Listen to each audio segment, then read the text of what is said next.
Hey guys, welcome back to the channel. It's Oleg and Dustin with you again. I hope we weren't taking too long. We have a new vehicle for you here to show.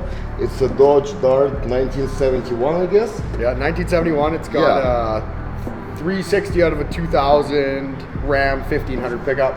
So 5.9 liter. A little newer generation of the motor for you here.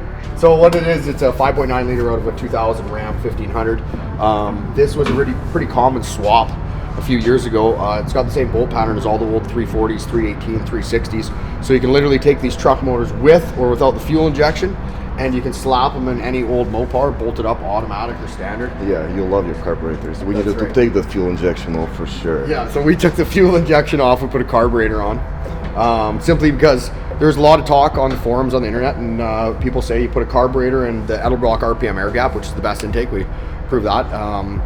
And we'll prove it again. Yeah, and people are saying you can make 400 horsepower on the flywheel. So we think 15% loss. You know, we should be, if we're making 400 horsepower. Yeah, 350, 360. Yeah, if we got long tube headers. Yeah, we got headers, we got all the good stuff. We put a set of Edlebrock aluminum heads on it. The cam stock, that's our big downfall. But this is for a friend of ours. His name's Matt. He's the producer of Rust Bros. He wanted something really nice that he could get for his dad to drive. They would just run like sewing machine without a hitch. Yeah, but it has to be a standard transmission. It has to do donut. That's for sure. So we got a four-speed car now. We did a conversion on it, and we got this brand new motor and ready to tune it.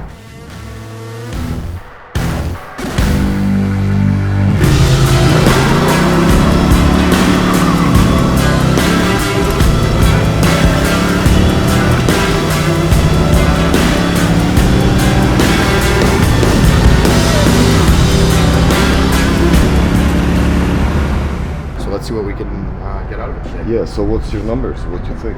I'm going to say 300 wheel. 300 wheel. I think it'd be doing pretty good 300 wheel. After tuning, after we do everything, it should be 330 at least. We'll see. The big holdback on this is its stock compression. This is a stock 2000 5.9. All we did was add heads, intake, carb. Yeah. There's no camshaft in this. That's going to be the big downplay.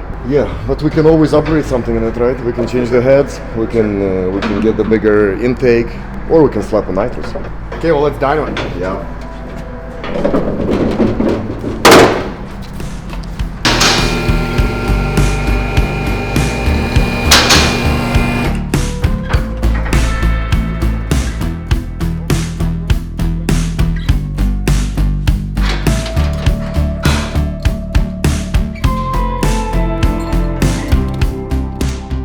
So a little setup.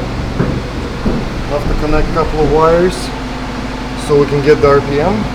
We're gonna adjust the timing, a little bit of fuel, see what it does.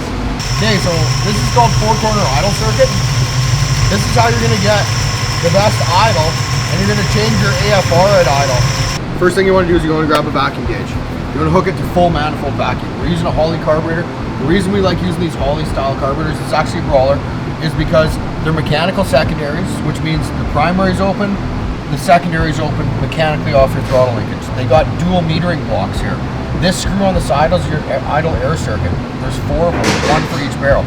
So we can watch the vacuum gauge and adjust these. Usually they recommend setting them in at like 1.5 turns out, 1 1/4 turns out. So you set them all at 1 1/4 turns out, and then you turn each one a 1/16 of an inch. Doesn't matter which one you do, but you have to keep the same direction every time you do this. And you watch the vacuum go up. When the vacuum goes up and you get peak vacuum, that's where it's going to be the happiest at idle. Now, what we do is on the dyno is we watch our dyno gauge, and it tells us what the AFRs are, and we tune it in there to make it perfect, and that gets us rocking. But you guys can do this with just a simple vacuum gauge. The average engine makes 15 inches of vacuum.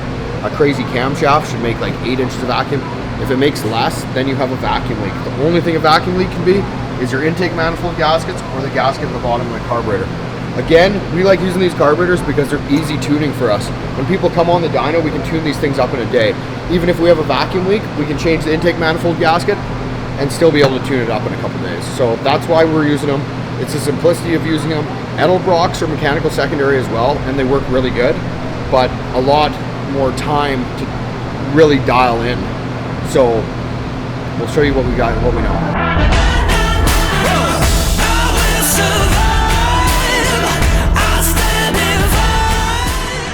So we got all our idle, all 4-corner idles set. I set it at 1 1/4 turns out.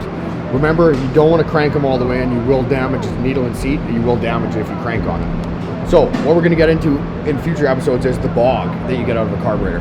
It's kind of hard to diagnose, and it's kind of hard to get rid of, because you can bog from being too lean or you can bog from being too rich. So we'll get to that because it's a huge problem, and we want to help you guys out because I've experienced that myself. I'm just experiencing a 55 Chevy. So we're gonna sort that out and then do some other fun stuff to get rid of persistent problems that people could have. So we'll go through that. We'll go through changing nozzles. Go through accelerator pumps, accelerator cams, anything you can do to add or take fuel away from the pump shot, which is the initial fuel that gets your car rolling. So we will get to that. Right now, we're gonna get this thing rolling and we're gonna get some good numbers out of it. Look out, I'm coming. Look out, look out.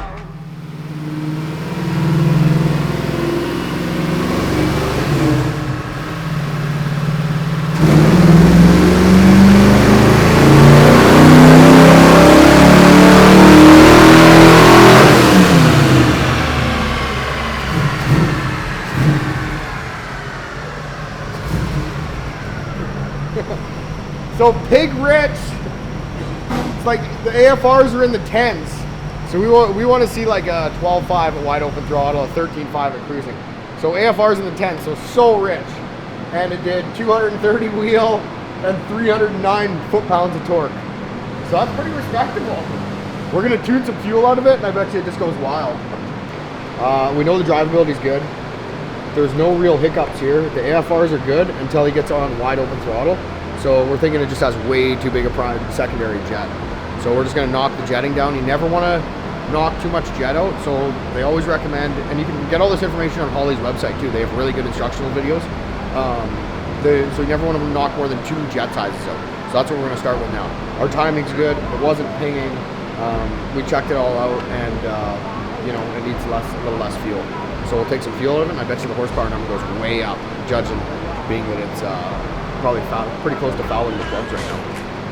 But I just gotta fight the fight. They love to play those dirty games from the dark.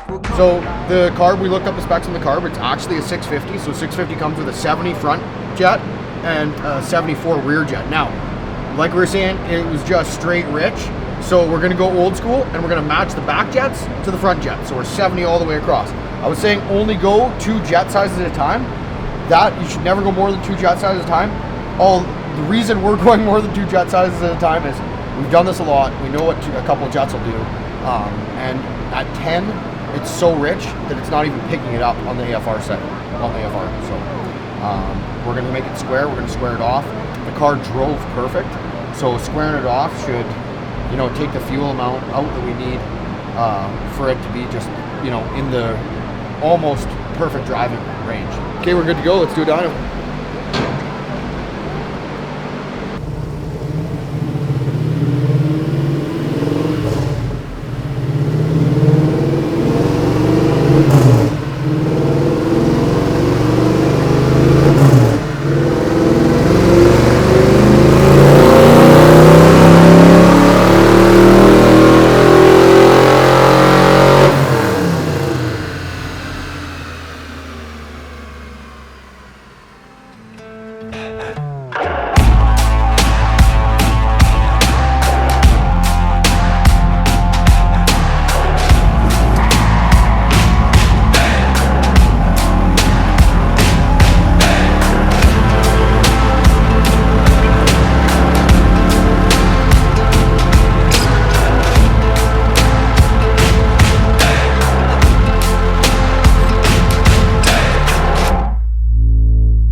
Okay guys, so I was 100 horsepower out.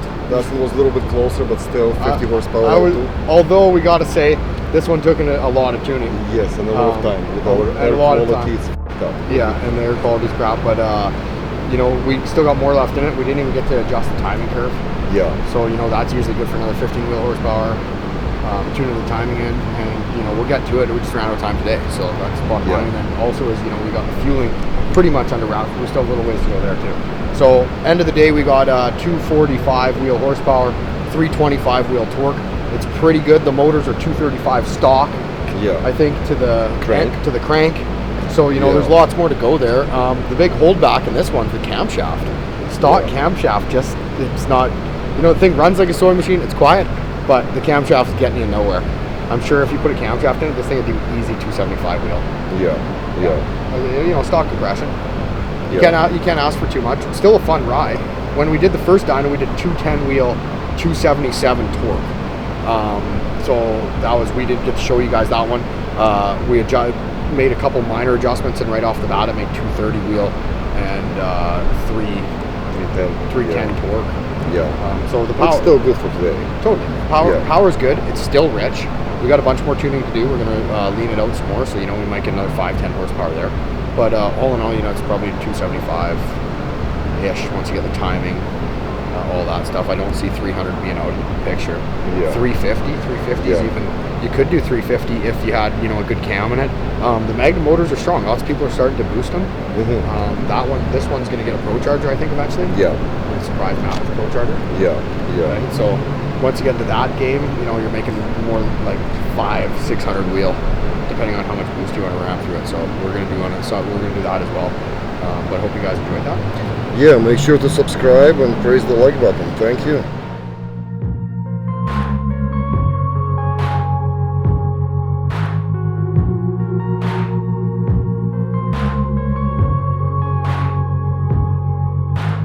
This is my time. This is my time. Oh, this is my time.